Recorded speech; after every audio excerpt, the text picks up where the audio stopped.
তার উপরে ঢলঢলে ফতুয়া পরে সবাইকে নিয়ে ঠাকুর দেখতে যাওয়া লোকটাকে বাবা বলে। এক কৌটো গোবিন্দভোগ চাল আর সামান্য ঘি বাঁচিয়ে রেখে পুজোর মধ্যে একদিন পোলাও রান্না করা মহিলাকে মা বলে।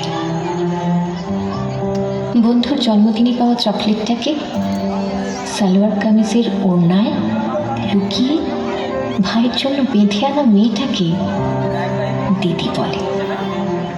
কাঠি আইসক্রিমটা অর্ধেক গলিয়ে ফেলে হাতে নিয়ে দিদির জন্য মাঠ পেরিয়ে ছুটতে থাকা ছেলেটাকে ভাই বলে। ফুলে ওঠা নতুন তাঁতের শাড়ি পরে দুটো ছোট ছোট ছেলেমেয়ের হাত ধরে বেরোনো বাতে পঙ্গু বৃদ্ধাকে ঠাকুরও বলে। ডিজাইনার পাঞ্জাবি পরে অঞ্জলি দিতে দিতে পাশে বাড়ির নতুন শাড়ি পরা মেয়েটিকে কলেজ পড়ুয়া ছেলেটির আর চোখে দেখাটাকে ভালো লাগা বলে। টরেন্টো, দুবাই থেকে ফিরে সবাই মিলে একজোট হয়ে অষ্টমীর রাতে স্কচের আসরে পাড়ার ইলেকট্রিশিয়ান বন্ধু হাবুকে নিমন্ত্রণ করাটাকে ছোটবেলার বন্ধুত্ব বলে।